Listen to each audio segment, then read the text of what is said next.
Awesome. Okay, so next up we have, pardon me, Kate Posluszny.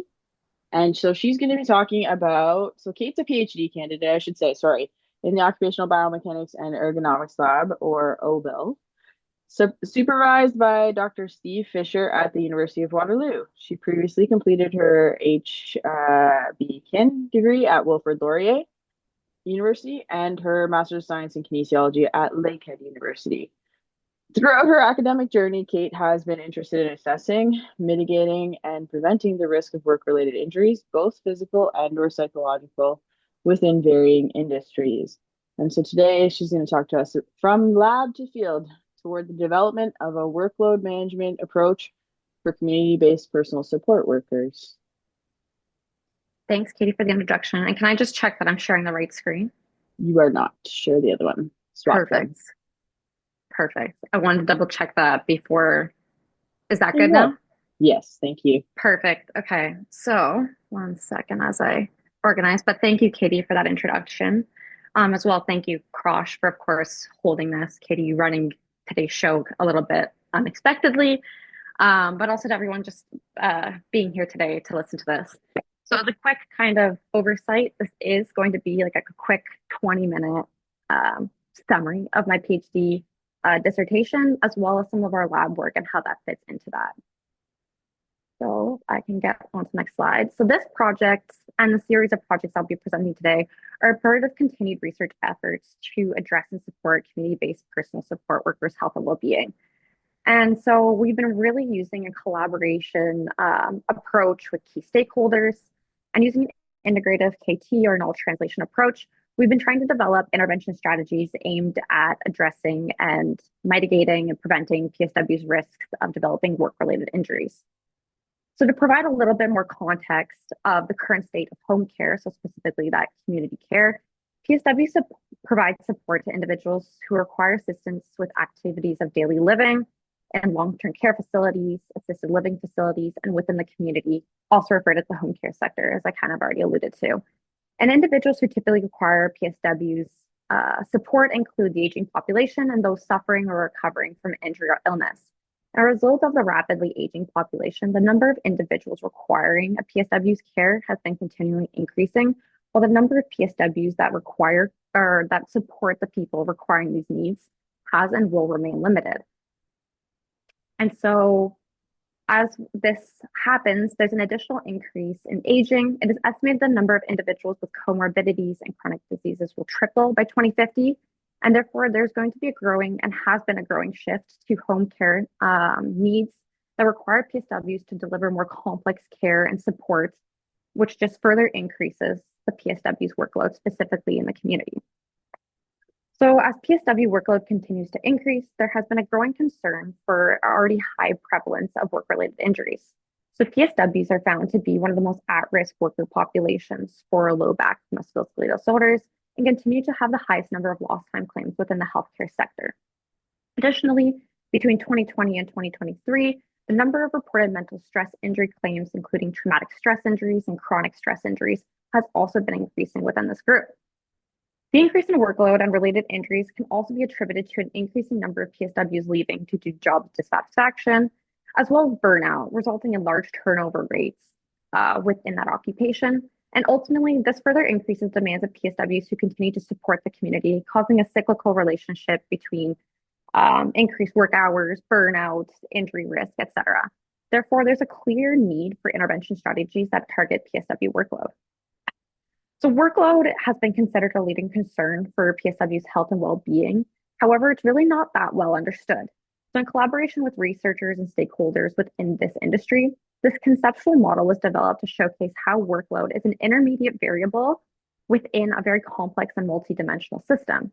So while this model was developed in the context of PSWs, I think many of you can probably have key takeaways and that this can apply to various different occupations just based on the organizational design, potentially in home care, the types of patients seen, et cetera. So coming back to that context of PSWs, workloads can be considered a construct used to describe the accumulation of PSW's physical and psychological demands. And that's specifically when providing patient care. So generally, we know that there are several factors to influence workload and these demands. However, we know a little bit less about the community-based PSWs, physical and psychological demands, how the demands are influenced by some of these risk factors here, and what these implications have on the demands, which is all very important information to developing effective interventions. So in order to mitigate the high prevalence of work-related injuries, there's a need to better manage PSW workloads. So it may be feasible to strategize, optimize, and manage PSW workloads through workload management programs that reduce and prevent overload and overexertion and the subsequent risk of injury. However, workload management programs, they are being adopted into the healthcare industry to develop adequate work assignments. So considering what that looks like, but this is all done using known occupational demands. So as a first step, once we have the occupational demands, there's a need to develop a workload measurement system that describes PSW's demands. However, due to the varying nature of PSW work and the multitude of PSWs continuously supporting the community, which is roughly estimated to be about 100,000 PSWs across Canada, it is likely not feasible to capture and monitor the demands of all the PSWs, especially within patients' homes, which that becomes itself a large challenge. Rather, it may be better suited to identify the demands of subset of PSWs by developing a predictive workload tool based on the identified factors and indicators of workload that you find on that subset of PSWs. So since we currently have a limited knowledge on community-based PSWs occupational demands, the influencing factors, and the relationships between the demands and said factors, and overall the implications of these relationships, there's a need to really characterize PSW demands as well as the multitude of factors that may influence the demands. So coming back to that figure, there's a clear need to identify the relationships that some of these factors have with the required demands as well as the strength of them. So here I've only selected a few in terms of a feasibility standpoint. So what are some things in terms of patient factors or staff factors that then influence the physical and psychological demands that PSWs experience? So as I've kind of highlighted here, can we start to identify these relationships? So as a kind of more specific relationship, as you can kind of see on the figures here on the left, can we try to map, for example, patient weight with PSW spine loading? So as a surrogate measure of physical demands, can we see that, for example, as patient weight increases, we see an increase in loading? Or another example could be that as you have an increased age in patients, potentially we see that PSWs are more stressed. So we see that as a surrogate measure of heart rate variability. So these are the types of relationships we're hoping to find and can hopefully start to inform some of those intervention strategies. But research is needed to do this. Like these are all just exemplar examples. These are not real data. These are just some hypotheses of what we could find. So the overarching objective of my dissertation is to identify PSW's workload by characterizing their physical, psychological, and perceived demands, and to explore how workload relates to patient visit characteristics as necessary to inform a predictive workload tool. So to do this, I want to first highlight that biomechanical models are being increasingly used to assess and understand PSW's physical demands. However, there are several challenges with capturing their demands, since their work is dynamic, non-cyclical, and non-uniform in nature. So right now we do have a couple of studies that capture the demands statically in fields. However, this is typically underestimated as it doesn't take into account that dynamic nature of PSW work. There are a couple of projects that have examined PSW's demands dynamically in a laboratory setting. However, this is less generalizable. So we typically have a lot of standards and we try to really control the lab space. And so when you go into a patient's home, all of that kind of goes out the window with varying patient homes, the confinement of them. So it's just not generalizable to what actually happens once we go in fields. And with both of these models, there are additional limitations. So for example, the use of a participant's body weight is misrepresentative of how ground reaction forces develop and fluctuate with loading. But then also the use of peak hand forces, such as through hand force matching, so trying to replicate that force, is misrepresentative also of the dynamic loading and is subjected to biases from those you're trying to match with. And so another limitation that's also need to be considered is that gold standard equipment that we typically use in that lab space, such as camera-based systems and in-ground force plates, as shown here on the left, are not feasible for use in patient homes.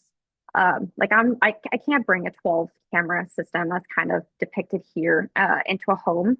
So there's really a need to identify methods that capture PSW's loading dynamically in unconventional settings and with sparse data. So as I kind of show here on the right, can we identify spine loads through an IMU-based system such as Posture Coach and smart force insoles? And so how do we do that? So one potential solution to this may be the use of machine learning. So machine learnings are computational models used to predict data based on known data. So in this case, doing a supervised type model to train the model to force the relationships between the expected variables. And so this type of modeling is being increasingly used in ergonomic research to assess relationships between workers and their environments in real time. And with respect to spine loading, some researchers have been using postural data, hand forces, and anthropometrics to estimate spine loads. What I really wanted to highlight here is a study conducted by Maticevic et al., which used available in-field data, so a similar trunk IMU posture system, and then smart insoles from a foot. I was able to actually predict spine loads with an accuracy of 89%. So it's that little box kind of highlighted on the left, just having those two sensors had an 89% accuracy. So the real question is it possible to kind of replicate in the context of PSWs a similar type of model where we can use an IMU-based system and smart insoles to identify the loading of PSWs? And so I'm first going to kind of jump into lab space and the work that we've done there in order to get there. So as a first step to identifying PSW's physical demands, we did conduct an in-lab study where we collected the biomechanical demands of 20 PSWs. We had 20 community-based PSWs come into the lab, 17 of which were female, 3 of which were male, and we collected whole body 3D kinematics using a 12 camera Vicom motion capture system. We collected peak hand forces via hand force matching with a Mark 10 force gauge. And then we collected some data in the frontal sagittal planes to help kind of identify what was going on during that time. And so the reason I really highlight this is, well, we created the biomechanical modeling. We got the lumbar extensor moments from a top-down model and the lumbar flexion angles. But again, the real reason I highlight this project is that a lot of additional data was collecting at this time with the intention of one day conducting a secondary analysis to calculate ground truth lumbar extensor moments, which would be needed with the insole use. And this would then inform future in-field collection type data. So what I'm doing right now is a secondary analysis on the same 20 PSWs, and the specific instrumentation that I'm using in this case to create bottom-up modeling is the same 3D motion capture data. However, I'm using the ground reaction forces from smart insoles considered load sole, and I am using Vertec and ground force plates, but only for the purposes of syncing our load sole ground reaction forces to the motion capture system to make sure all the time series data is synced for that bottom-up modeling. And what I've done is recalculate ground truth lumbar extensor moments with this data. And to provide a little bit more information on the data is that in both studies, so both the top-down and bottom-up, models were developed for 12 common and physically demanding tasks previously identified by Ho et al. In 2023. And all of these tasks were simulated in the lab space, either in a bathroom or bedroom environment. While the tasks were completed in a block randomized order, we did have a consistent patient actor throughout this who mimicked moderate to severe lower limb deficits. So as much as this was a lab study, we did try to mimic a home environment as best as we could, obviously using some Bristol boards to try to improve the space. So of these 12 tasks, you can see a lot of repetitive tasks in that they did the task in the vice versa. So they would transfer the patient from the bed to the wheelchair, wheelchair to bed, commode to wheelchair, commode to bathtub, and then the vice versa. We also had a bathing task, stocking applications both on a bed and on the commode, addressing an undressing task, and a patient repositioning task. And so what I want to further highlight is that what we consider here is patient handling tasks. So any kind of transfer type task between equipment. So again, highlighting the transfer from a bed to wheelchair, wheelchair to commode, things like that. And we characterize the more hygienic tasks, such as bathing, stocking applications, and dressing tasks, to be a patient care task. And so the one thing I want to highlight, and this is the point of which I've gotten to in the study, is that because I'm using modeling to develop models, it's really important to understand the data that I'm putting into the models. And so what I want to really just highlight in the data thus far is that the differences in extensor moments may be due to PCAN forces. So to orient you to the figure that I have here, the light colored bar graphs are the top-down modeling. So the use of hand forces to calculate the lumbar extensor moments. And the darker colors are the bottom-up modeling. And so in most cases, you can see that the top-down models, in most cases, is less than the bottom-up models. And again, this is likely due to, however, not certain, due to the use of peak hand forces via hand force matching, likely due to either over or under reporting of the hand force matching when it was done. So that's subjected to biases. And this is compared to ground truth, ground reaction forces. So more of an objective measure of the forces that occur during these types of modeling. And so to kind of reiterate this, what I want to show a little bit more deeply is the boxes highlighted in red. So when we did the hand force matching tasks, it was off of specific equipment. So some of the same hand forces got used for some of the same tasks. So as you can kind of see here on the right, when we had a transfer from the commode to a different piece of equipment, we only looked at the actual transfer and lift up from one of those fixtures. So the same type of hand force would have gone into the modeling, which essentially resulted in almost the exact same extensor moments with the top-down modeling. But as you can see with the ground reaction forces and that capture of the dynamic loading that happens, we can see that each task does, in fact, actually have differences in the amount of loading based on potentially the fixtures and things like that. So as I kind of move through this, trying to really just understand what else could be driving these differences. One thing to highlight for the care tasks, so again, those hygienic tasks, and again, the lighter colors being from the top-down modeling and the bottom-up, is we didn't collect hand forces for these tasks because there's no way to predict the amount of hand force it took to perform these tasks. So essentially, the extensor moments or the torque that was calculated here was it primarily based on segment masses in a dynamic setting. So these were more of dynamic models, but it didn't really include the forces it took to complete some of these tasks.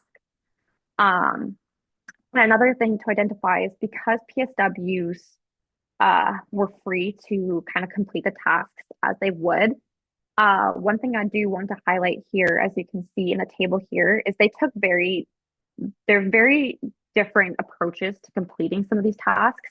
So when applying the compression stockings on a patient that was sitting in a commode, you could see that some of them did deep squats. They would go onto their knees to kind of support and do it onto the chair. Some would actually bring the patient's foot up into the air so they could do the application while standing stooping. And some of them would take combination approaches. Well, for example, when they applied the stockings on a bed, all of them were able to sit stand because the bed was higher up in the air. But I highlight this because in this modeling, we used the SMART insoles, which is the ground reaction forces that come from the feet. So in a lab setting, I have ground reaction forces from a force plate that I can then kind of transfer the forces that we see to various different segments. But when a kneeling type scenario happens, we lose some of that data when we're trying to capture the forces from the feet. So just understanding that some differences that we see in the extensor moments in the bottom-up modeling might have some limitations in terms of additional context between that isn't really representative of what actually happens. So essentially, as I keep trying to refine and understand this data, once I have finalized bottom-up modeling and the resultant lumbar extensor moments from all of this processing, a feed-forward neural network will be developed with the intention to estimate lumbar extensor moments in field. And so I'll develop this model using the 70-15-15 rule. To just summarize, that's 70% of the data. So let's say 14 PSWs data for 12 tasks is used to train the model, 15% is to validate, 15 is used to test. And the hope is to, again, use sparse data. So the bilateral ground reaction forces from the insoles, a spine inclination angle that we can get, such as from an IMU system, and some anthropometric data, such as the PSW's height and weight, and build a model that can hopefully output time series lumbar extensor moments based on those outputs. And so once that's ready, I want to go in the field. So an initial feasibility study will be conducted to identify success of capturing and characterizing PSW workload with the development experimental call or protocol, which I'll get into a little bit, and really trying to identify whether obviously the model that I developed can predict those workloads. Once obviously we capture that feasibility, a larger cross-sectional observational study will be conducted where PSWs were recruited to capture the physical, psychological, and perceived demands over an entire workday with the intention of trying to get individual patient visit information. So getting these demands for each patient that they visit. And in addition to that, aiming to collect some patient visit characteristics. So as you can see here, I'm looking to collect 4 PSW related characteristics such as age, height, weight, and years of experience, and 7 patient-related characteristics, such as the patient's age, height, weight, caregiving difficulty, their home environment, handling care needs, and hygienic care needs. And essentially, all active duty community-based PSWs, so active duty being PSWs engaged in their regular occupational duties by attending regular shifts, will be included, while any PSWs assigned to modified duty, such as a return to work protocol or are on leave, will be excluded for this. And so using some wearables such as the posture coach, which again is an IMU-based system with 2 IMUs, one up the upper back and one more on the sacrum, and a microcontroller. And it uses the data from the 2 IMUs to identify the relative angle between 2 sensors. And this will be used to to identify the PSW's lumbar flexion angles. Loads will be used to collect the PSW's bilateral ground reaction forces once we go in fields. And lastly, to kind of identify more of the psychological demands in an objective measure, we're going to use an Apple Watch Series 10 watch to identify heart rate and heart rate variability as the surrogate measures of that. A couple questionnaires to help identify some of the PSW and patient characteristics include an intake survey, which is a demographic questionnaire, which gets a lot of those information pieces, as well as the 15 rate perceived exertion scale to really identify how the PSW perceived their demands during that time, as well as identifying the demands in terms of perceptions, as well as a form to really identify some information from about the patients from the PSW. So in a way that's been ethically cleared.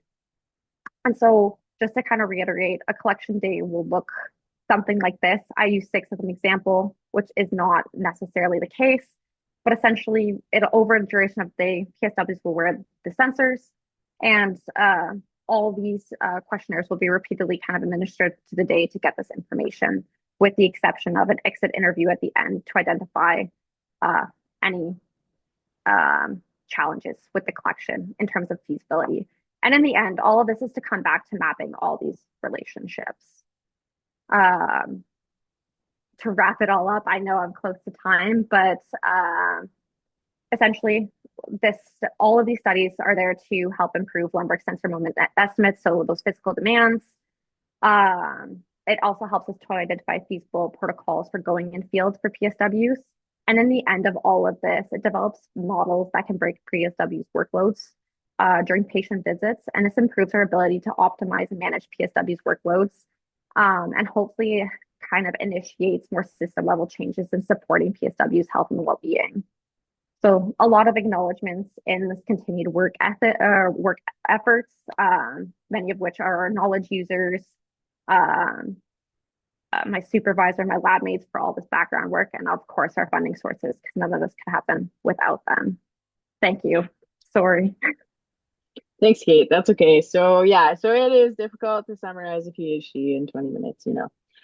We'll have time for one question here. So okay, there's a couple of questions, I guess. 2 questions. How much concern to initial force to start moving objects, people versus the travel force? So saw there the 250 lbf to start moving, then less than 50 to continuous moving an object on a rail, let's say. Sorry. So So how much concern is there between the differences in that initial force to the travel force? Is there a worse, I think, is it worse for injury in the initial like movement of the patient to the traveling with them? sorry, yeah. So um current data suggests that the initial like lifting a patient up in any kind of scenario is more of the concern because it's simulates almost an acute loading type scenario. So it's a high peak in terms of the loading when that happens. Once, especially in the case of the patient actor that we did have, having moderate to severe, they could still be a little bit mobilized and walk themselves. It was that initial stand up that was really the most challenging. But this could change based on the patient. Like if the person can't mobilize quite well, we might see that perhaps maybe the travel time might be worse. But in terms of what we have right now, it seems that the initial um, lift of the patient has the higher extensor moment. Okay, and one more question here. Can be PSW in, I think it's LTCH participate? Oh, and Uh, long-term care homes. I guess so, Um, yeah. so right now we're trying to really capture community-based personal support workers. The community-based in the sense that we're trying to get the variability of having different patient homes. In long-term care, a lot more of the homes are more standardized than you see in the community, as well, trying to capture a little bit of like the travel time between, which you don't really necessarily see in long-term care. So while we're not necessarily excluding anyone from long-term care, we're just prioritizing community-based right now, and then looking to extend that eventually. But for now, just focusing on the community-based. Awesome, thank you. Okay, thanks, Thanks, Kate. If you have Katie. more questions, you can ask in the Q&A, but we're going to move on to next speaker.